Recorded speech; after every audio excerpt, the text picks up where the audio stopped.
I'm so appreciative to see all of you here today. Last day of RSA, I haven't been on stage at RSA in 8 years. And so it's my pleasure to be with all of you today.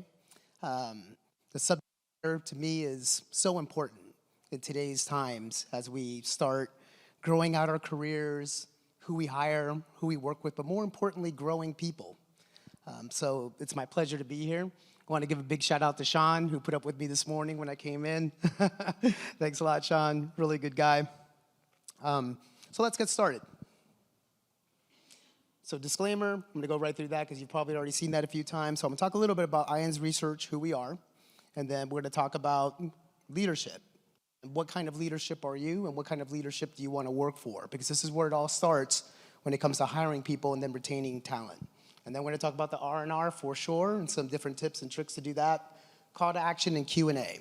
The call to action is important because I always try to pick 2 or 3 things that you can effectively start using today, immediately, to change your mindset. So IANS, who are we? Institute of Applied Network Security. It's funny because I did some interviews yesterday with Jean. Hi, Jean. I love saying that. And when she asked me that question, like what it is, why it is it that I joined IANS so many years ago as a faculty member, it's peer-to-peer networking.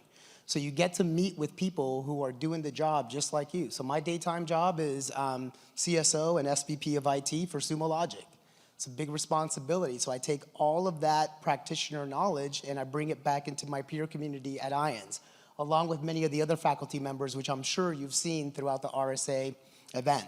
I think there's like 30 of us here this year, which is absolutely crazy because I think when I joined, there was only like 30 of us. So that is one of the big pieces of it. And then also, how do you access this group of folks? You know, so ask the expert, meaning, oh my God, I'm going through FedRAMP or the new SEC cybersecurity guidelines are getting ready to come out. I have someone that I can bounce ideas off of that is non-biased, been through it, or going through it. And so it's really important to do that. And then we also do in-person events, and then we have insights as well too, to where you can get some of our materials, written documentation that really help move along some of the decision making that you're doing. Okay, so with that, as I was putting this together, I was starting to think about some of the leaders out there that have had a tremendous effect on our industry. Many of them you recognize here. I always looked at what kind of leader did I want to be? What kind of leader am I? Does anyone know who that lady is in the bottom corner there? She was the first and fastest youngest billionaire, female billionaire on the planet. No guesses?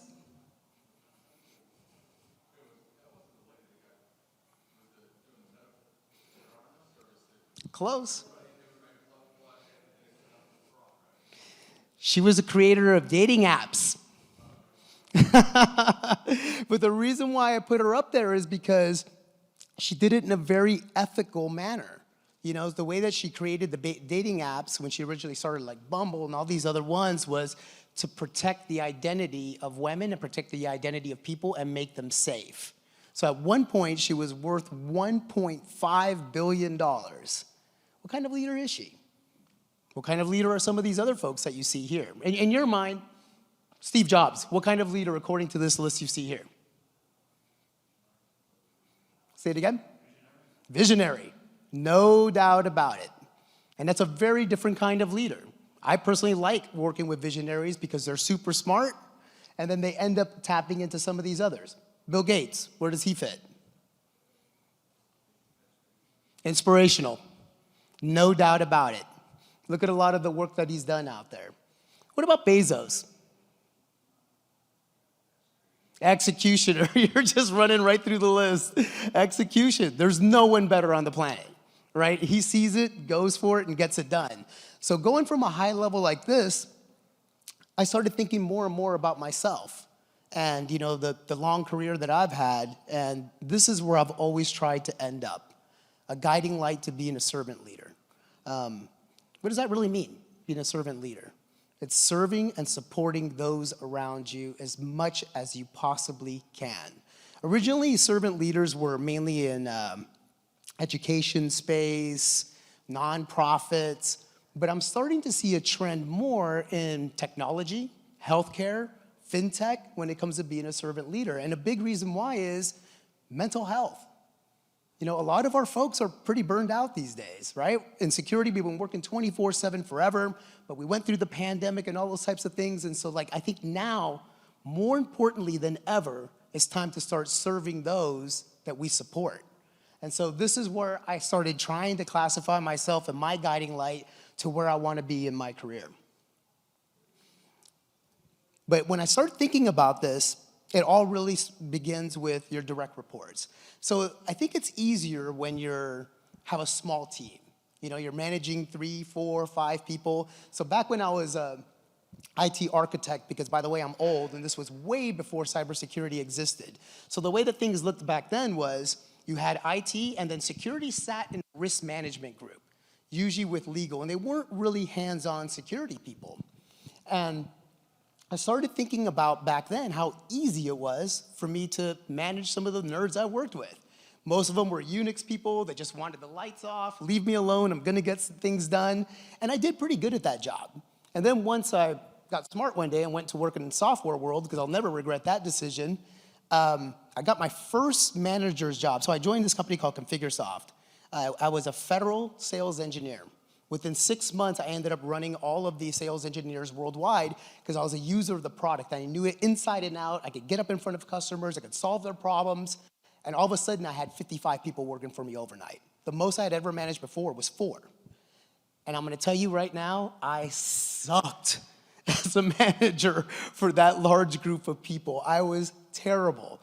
And this is the way I managed them. I was like, hey, just do what I do. Let's go to customer meetings. You see what I'm saying? Try to do that. You know, like emulate what I do. I didn't put any processes in place. I didn't do anything to try to grow them out. But I also had the wherewithal to know within 6 months that I was terrible at it. So I took someone on my team that was much better at it, much more operationally focused, and moved them into my position, and then moved myself out into more of a channels type position at the time, and then eventually product. For the longest time, I was afraid to manage people because of this. So my next go around, I was like, okay, I am gonna do things differently, because the next go around, I had a large team from the beginning. And what I started focusing on the most were my direct reports and giving them access and visibility to almost everything I did. So some of the things that I started working on, again, going back to being a servant leader, is when things go wrong, I take the blame. Hey, we weren't able to execute on this project. My fault. I own that, not my team. All of a sudden, Log4j hits Spring4 Shell. The team crushes it. They killed it. It's all about them. They get every single bit of the highlights that come with that. And I think that is a fundamentally really good place to start. Because all of a sudden, your team starts seeing this kind of behavior and ownership over it, and they start buying in. Another one, too, is leveling them up. So when I finally started getting board access, audit committee access, I would always have my direct reports work on the slides with me. And that goes on to this day. Whatever I would present back to the board, we would start collaborating together. Why would I do that? Why do you think that's so important? And we're gonna have some uncomfortable silence until someone gives me an answer. You're exactly right.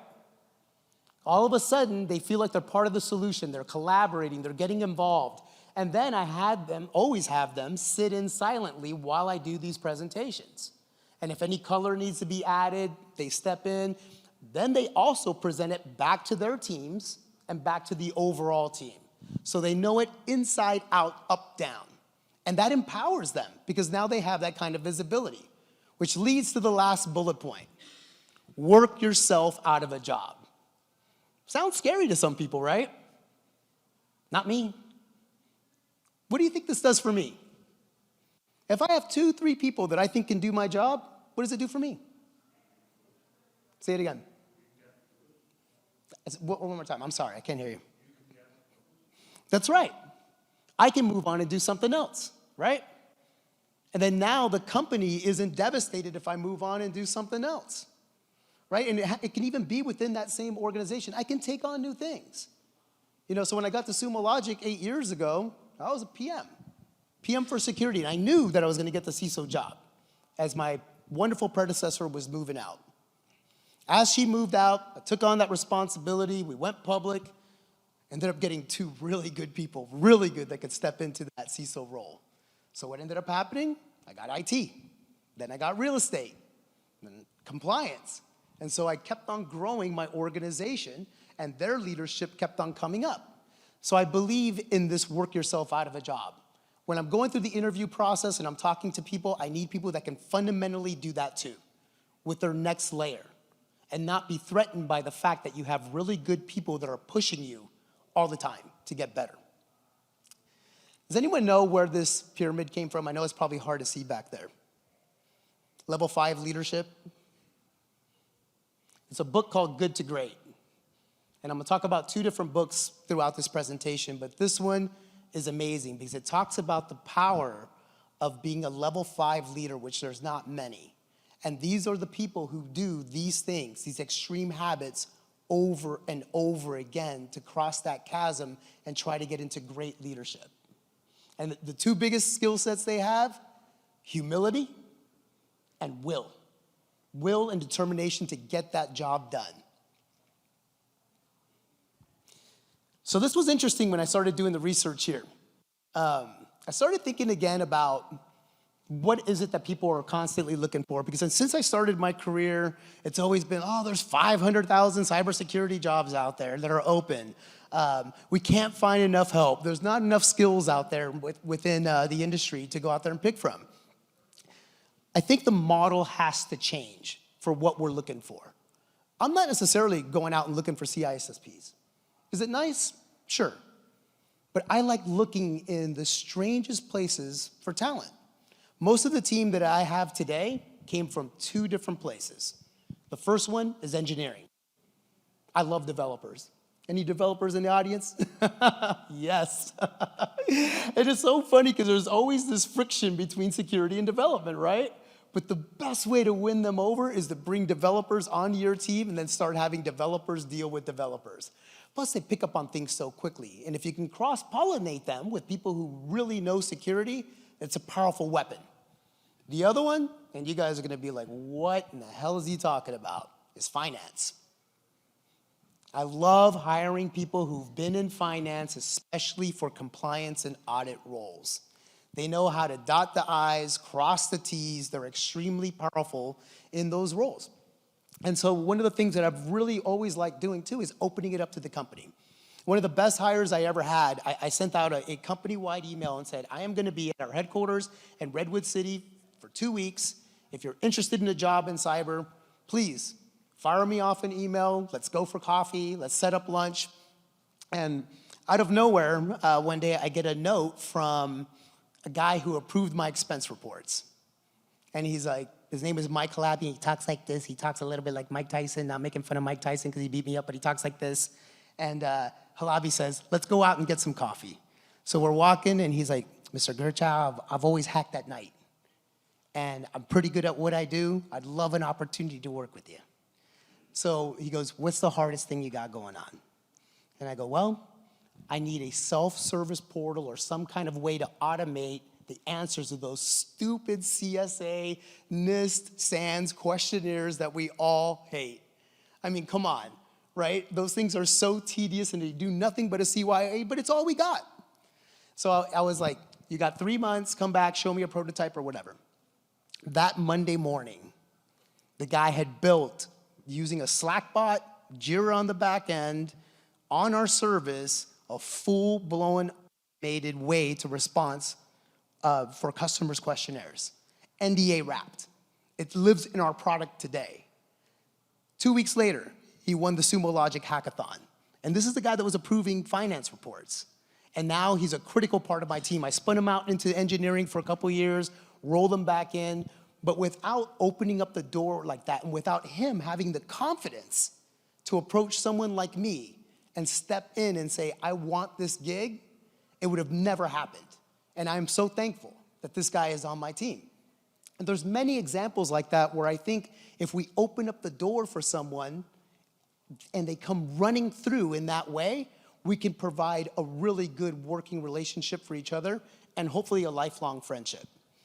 Now, something that really hit me that was crazy about this as well too was diversity, right? And we're gonna talk quite a bit about diversity here on this next slide, but I always look for this top thing. which is attitude and aptitude. Does someone really want it? You know, how many times have you ever met someone that was so good at something, but you couldn't stand to be around them for more than 2 minutes because they were just so full of themselves, right? Or an annoying person, and someone that you just could not work with, but they had extreme talent. I always look for this, attitude and aptitude first. Someone who really wants to be there and wants to get that job done. I talked about developing into getting into the development community. I still think that's a very important way for us to go, and especially when it comes to automation and problem solving. Prior military, I think that this is a key one too. Anyone been in the military in this room? I know you have, Phil, you better raise that hand. Okay, so there's several of us that have been there. What happens to most people in the military when they get out? What do you think they do? Are we gonna have more uncomfortable silence? You're gonna have a hard time seeing me because I'm short once I come off the stage. What do you think they do? Truck driver, contractor, back into their job, right? They go right back into the same division they were in. They take these low-level jobs, and these are people that executed on what they were told for a long time. What a perfect fit for our industry. Someone who's not going to be emotional. Someone that's gonna come in and absolutely get along and organize the organization to a T. One of the best hires I ever had, which I'll talk about here too, is a guy called Roland Palmer. When I met Roland Palmer, he was sitting at 32nd Street in San Diego doing government contracting, working on networks, and someone had recommended him to me, which is the way we find a lot of people. John Wisniewski, by the way, recommended him, another IANS faculty member. I met Roland Palmer for a half hour. He had the worst LinkedIn I had ever seen in my life, which, by the way, update your LinkedIns. Put content in there. It was terrible. I couldn't even believe I was gonna take a phone call from this guy, but after a half hour, I was in love with him. Then I introduced him to our founders, CEO. All of them had the same reaction, looking at his LinkedIn resume and then talking to him. The thing that struck me the most about Roland was 10 years ago, before we had hired him, he had parachuted into Japan to stabilize a nuclear spill and operationalize the evacuation of 800 humans. What do you think in cybersecurity would shake up this guy? Nothing. You got it. Absolutely nothing. And so he's just come in and hit home run after home run for Sumo Logic, and he's still there today. And one of the things I'll say is I'm lucky enough, again, to serve and support a pretty big team. We've lost 4 people, 4, in the last 4 years to attrition. People that have left. And the ones that have left have gone on to do great things, and we always celebrate them on the way out, which is another thing. Like, how often do you see where someone's leaving your organization and everyone's like, okay, don't talk about it. We're not allowed to talk about it. And all of a sudden you get this email one day and it's like, hey everyone, here's my personal email, my LinkedIn. I'm trying to get this in so fast before security shuts me down because I gotta go. That's horrible. Celebrate people on the way out, right? They came in, they did a great job, they're elevating their career, even if you know they're not going to a better opportunity. Because sometimes it hurts me, like if I do see someone leave and I think they're making a bad decision, but that decision's theirs. But if they did a great job with us on our team, our organization, I'm gonna celebrate them. Why? What are the effects of that? What does that do?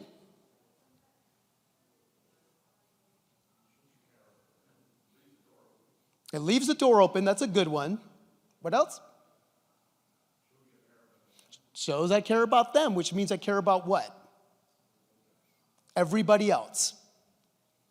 It also does something else psychologically, which is I'm not threatened by people leaving. Think about that. You know, so those 2 answers were great, but then at the same time, I have a high level of confidence that my team is now going, wow, he doesn't care. I mean, he cares, but he realizes that these things are going to happen and that the rest of us can still continue to work together, bring in new blood, and get the job done. When you hide it, it says a lot of different things. It says you weren't that valuable to the company. The rest of you weren't that valuable to the company. That's what they're thinking, right? And then the other one is, psychologically, is like, wow, they're afraid of us leaving. That is no way to operate, no way to work. So as we start talking about diversity, one of the things as a leader that you can do, how many people, well, I didn't even ask, I should ask, how many people in this room manage people? Raise your hand. Look at that. I love it. Okay, so a lot of you manage folks out there, and one of the things that you can really do to set yourself apart and help an organization's culture, because a lot of this is about culture, is being involved in ERGs, employee resource groups. Every single chance I get to help an employee resource group, I get involved. Right now, I'm executive sponsor of 2. One of them is Planeteers at Sumo. And a lot of people are always like, oh God, like really another resource group and one about the planet and everything else. First off, it's good for us as humans and society. The second thing is it's great for the culture. It brings people together from different lines of business. We have finance people, we have legal people, we have people in real estate, security people. And so it starts tightening up that culture quite a bit. And you're doing really good for things. Now we're starting a new one, which I'm gonna be the executive sponsor of, which is called Somos Sumos. So it's Latino X and Hispanics. So critical to get involved in that. A lot of my peers, love working with them, but they don't take the time, right, to get involved. And even if you don't have the time to be an executive sponsor or be involved, at least try to listen or watch some of the activities that they put on. Because again, this is how you start getting really, really sticky and tight-knit. Now, here was something else that was interesting as well, too. We always talk about cybersecurity professionals, lack thereof. So only 9%, according to a study that I read, and I have it here and to get these slides, only 9% of cybersecurity professionals are black. Only 4% are Asian. And Hispanics, I don't even think made the list. So how do we start fixing that? This is one of those things where it gets a little bit tricky because you want the best person for the job, right? I know that as being a Hispanic myself, I don't want to get the job just because I'm Hispanic. I'll just say it. I want to be the best person for the job. So how can we start solving this problem? This is a really tough question. I want to see if anyone has an idea on how we start solving this. Nothing? It's a hard one. What was I talking about before this? ERGs. Where do you think we're going to cultivate a lot of that? ERGs, right? Starting to take other people that normally don't get exposed to cyber and seeing that we're not horrible people. How do you start building a community around cyber? The first way is being approachable. So this is something else that we talked about in the interviews yesterday too. When I came up in cybersecurity and it first got started, I am telling you now, security person came in the room, everyone ran. Shit, I don't want to talk to Phil. Want nothing to do with him. He's going to say no. I'm going to get in trouble, right? That's what he's going to do. And that was cybersecurity for a long time. In a lot of places, it's still like that today. So what do? We start listening to people. We let people make mistakes. Imagine that one. Back in the day, when I first got started, we busted an executive on phishing or a high-profile person in the company, especially when I was with VMware. It was laughed about. People were dropping it into different public channels. Look, we got so-and-so. Wrong thing to do. Wrong thing to do. We encourage a culture where you make mistakes and you learn from mistakes and you can openly discuss it with someone. When I first got to Sumo, I did a blunder. It was bad. Not that bad, but it was bad. I was probably there 2 months, and I had to send out a security patch to about 250 customers. Instead of putting those customers in the BCC, I put them in the CC. Sent it out, and within 5 minutes, someone already had me on Twitter going, look at this VP of security, he's an idiot, and tagged Swift on security. So it was blasted out all over the place. This guy, George Gerchow, he's a moron, blah, blah, blah. And so, I took it, and then I did a lunch and learn the very next day. Got up in front of the company and said, this is what I did. This is why I shouldn't have done it. This is what I'm going to do to try to not do it again. And this is the real result. What do you think that vulnerability and that effect had on the company? Do you think it made me more approachable? You better believe it. You know how many times people do that? right? Accidentally put people in the CC or in the 2 line instead of BCC. But now that I did it, it sort of made it not okay, but it made it okay that they weren't gonna lose sleep for 4 or 5 days, because that's what happens. Sometimes people make a mistake like that and they torture themselves. And so we've got to become more approachable, got to get more involved, and help some of these folks from diverse backgrounds get exposure to security. So I welcome it. Anytime someone calls me up, I've made a mistake, I want to talk through it or whatever else, it gives me an opportunity to get to know someone else in a different way that I possibly couldn't have before. All right, so this was a hard one. How do you keep them? So we talked about going out, recruiting people from different backgrounds. We talked about ERGs, driving the culture of the company. But now that you got them, how do you keep them? The first one I truly believe in, which is constant contact. You know, you've got to talk to people all the time. The minute that you start canceling one-on-ones with your folks, it starts devaluing those one-on-ones. That is their time. And things come up, but when things come up, you've got to be so proactive about it. I apologize, I can't make it this week. I have this going on. Is there anything that's urgent or pending that we need to talk about? That matters. That time is so valuable, especially for people that work for you if you're in a leadership position, which many of you raised your hands. That constant contact matters. A Slack, a text, an email. All hands recognitions. You know, so this is a practice that even within our team, you know, it's my job. And you know, sometimes layers down, I'm not sure who some of these folks are. So it gives me a chance to really educate myself as to who some of these people are. You know, the last one that we did, we had a young lady, her name was Cassandra Moosberger. She's 4 layers down on the chain, and I got to know so much about her as a person as I was listening to her peers and managers nominate her for having an outstanding quarter. And then seeing that come from leadership really, really matters to these folks. Exposure to company strategy. So every time we do an all hands, we drive the strategy of the company and then how our team aligns to that. So they know every widget they work on, every single thing they're doing is headed towards that strategy and supporting what we're doing as a company. That's imperative. So then that way you have full alignment. The last thing you want is like, why am I working on this and the company's doing that? Right? Got to make sure you align that to that constantly. Radical Candor.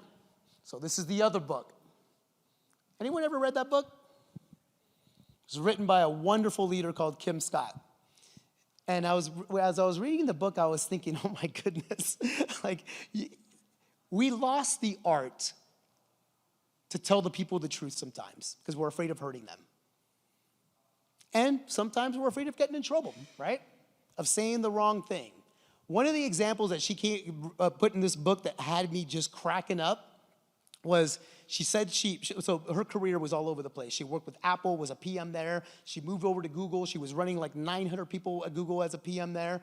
And she said that she was getting prepared for a very large board presentation.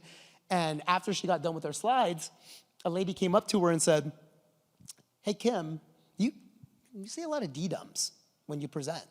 You say a lot. Oh yeah, I'm trying to work out that.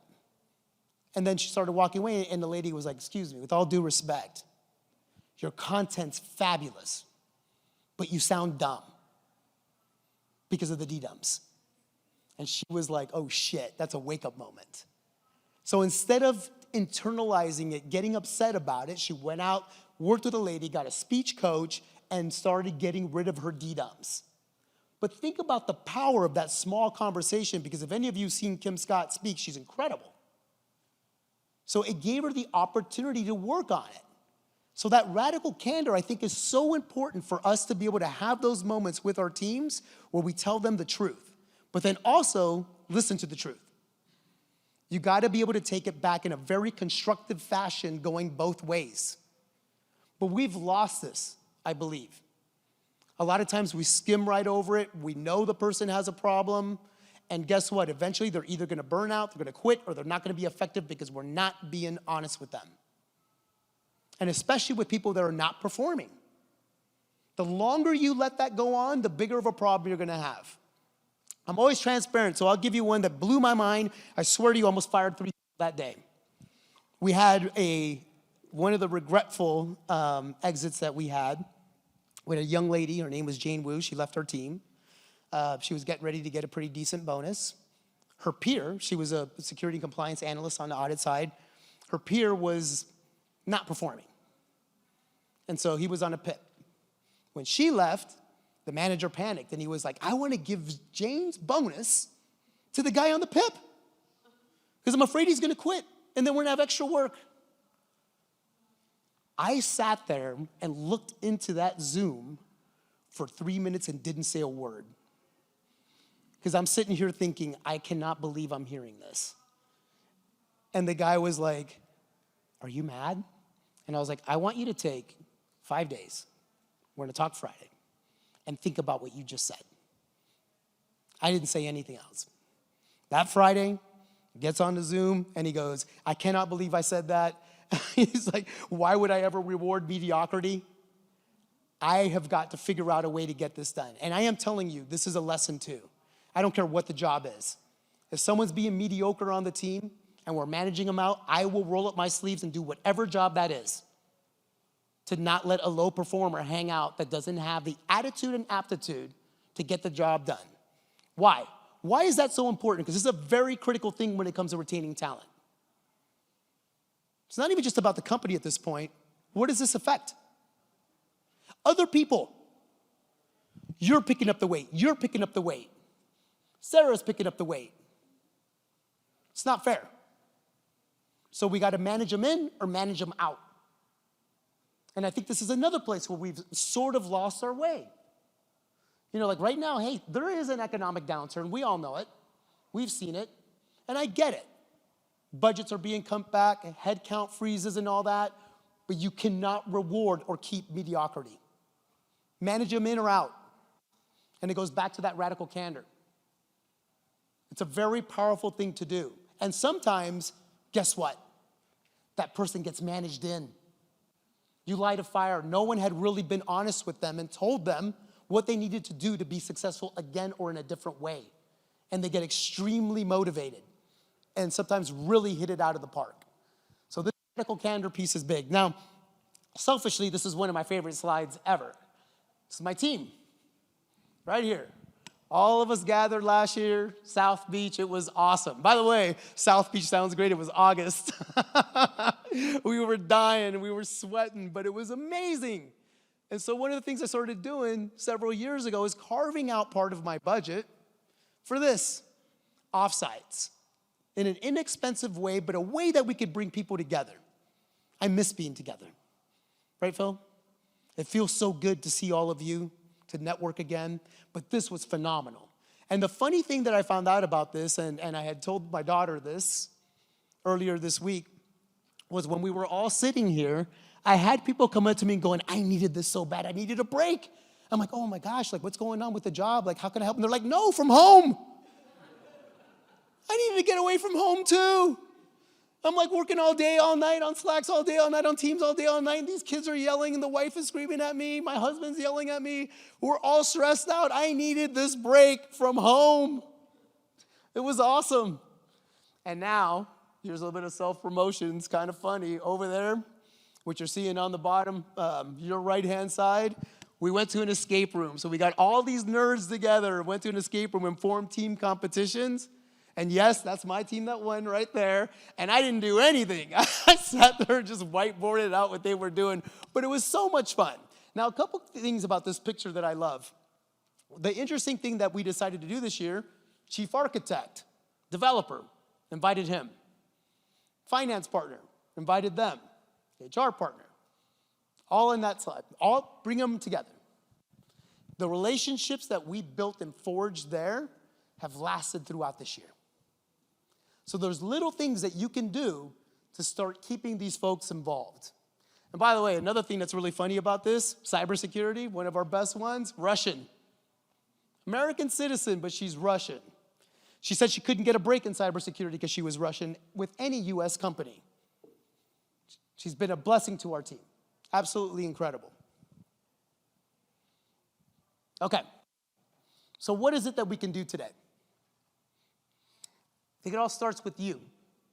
When you raised your hand and said that you were a leader, start thinking about what kind of leader you are and what leader you want to be. You know, after I had that miserable failure at Configuresoft where I fired myself, I went and talked to the CEO, and our CEO said, he goes, there's two schools to management and to your career. The first one is know what you're good at and lean way into that. And surround yourself with the people that can make up for the deficiencies. Then there's the second one, which is know what you're good at, know what you're weak at, but try to get better at those things that you're not good at. Well, the second one was never gonna work for me. And I knew that. So what I did was I was like, okay, I know what I'm good at. And I'm going to put folks around me that are really good at those other things. And that way we're gonna complement each other, we're not gonna be threatened by each other, and we're gonna become a fist, a force multiplier for whatever company we work with. Next one. Right now, start thinking about talent. You know, so even though we're in an economic downturn, recession, whatever we want to call it, I love when I meet someone and I'm like, ooh, I gotta work with this person. I will talk to them for months, years sometimes before I get the opportunity to bring them on board somewhere. I keep them warm. And even if it's not for me, give you a couple examples. I was lucky enough last year. Anyone familiar with Red Canary? You had to have seen Red Canary here, EDR company. Rob Reck, who runs a lot of security in Colorado. I got the opportunity to go speak there, talk about cyber, talk about cloud security, a lot of the other subjects that I love to discuss. And I met this guy there. His name was David. I'm not going to give you his last name because he is a security nerd. He'd probably freak out. And I fell in love with him. And so we kept on talking and talking and talking. And then, unfortunately, like some other folks, had a riff. David was part of that riff because he was making a change from going from security analyst to the sales side.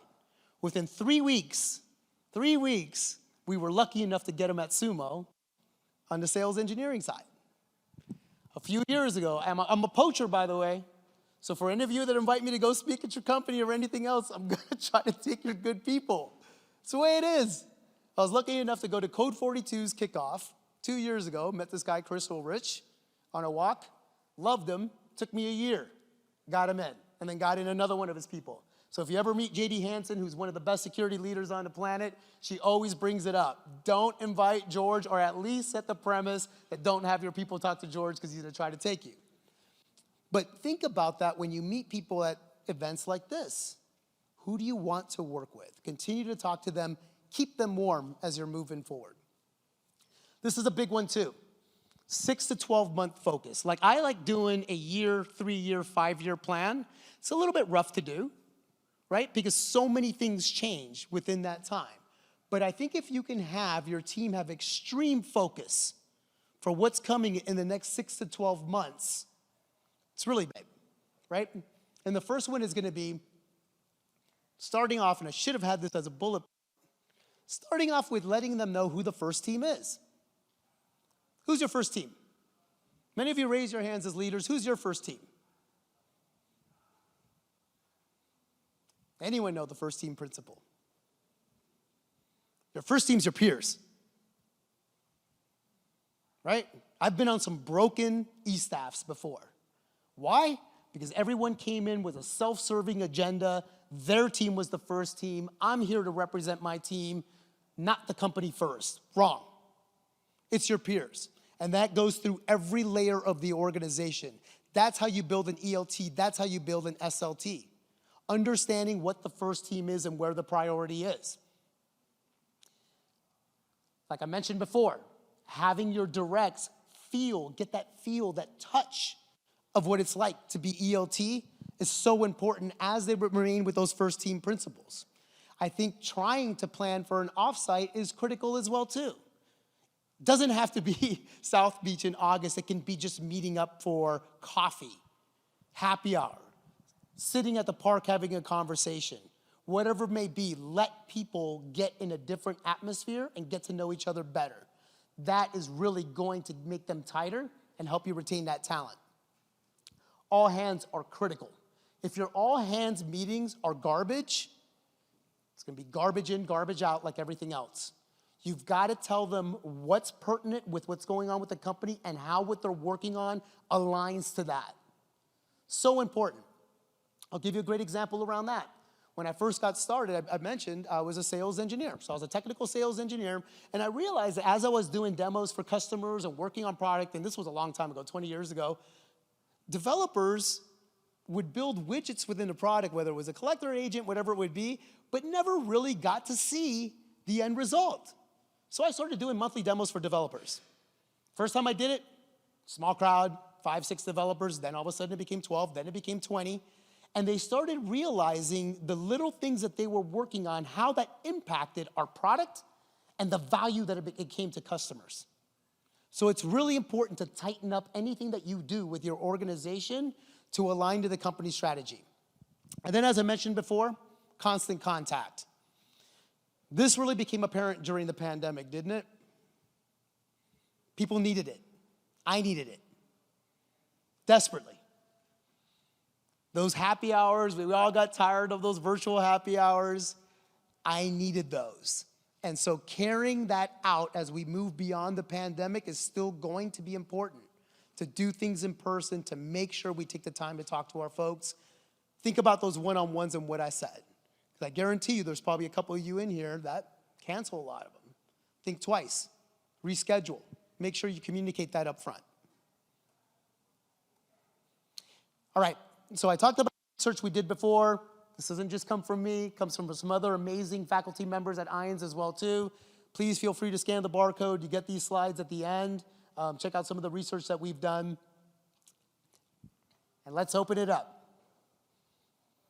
I think we got about 5 to 7 minutes. So any question you may have about anything that we discuss here or anything else in general, I'm right here. Get in there. I love it.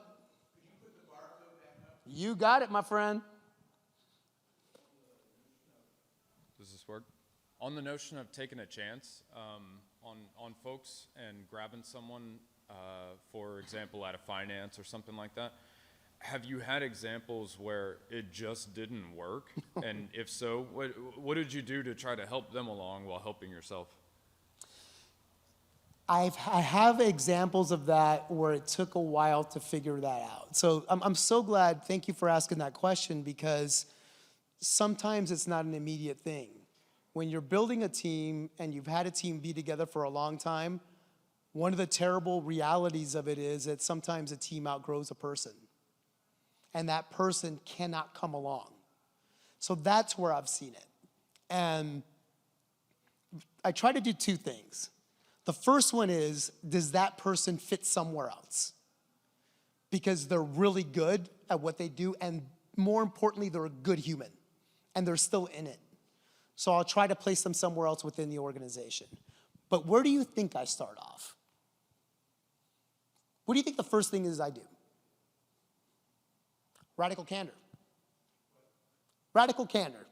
I let them know, hey, this is what we're seeing. I'll get with their manager and let them know that there's a possibility that we may have a split at some point. But in the meantime, I'm going to try to help you get a job within the organization or outside of the organization.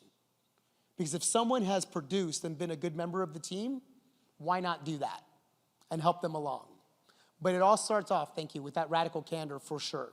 And that is a great question, because sometimes it happens over time. Your teams grow, they move on, the industry changes, and you got to do that. We're actually going through a little bit of that right now. It's impactful, it hurts. But you got to do what's best for the team, you got to do what's best for the company. Yes, sir. Do you mind getting up to the mic? Thank you. Did that one work? I think so. I usually project pretty well. People don't have a problem hearing me. What about folks that, you know, were good producers, good workers, and then they've gone through a few, personal issues, maybe they've had medical issues or whatever, and they've kind of lost that focus. I mean, they're still a good person, and they're probably a good worker, but they've lost that focus because they've got a lot of outside distractions going on. People start showing up, later and later and things of that nature.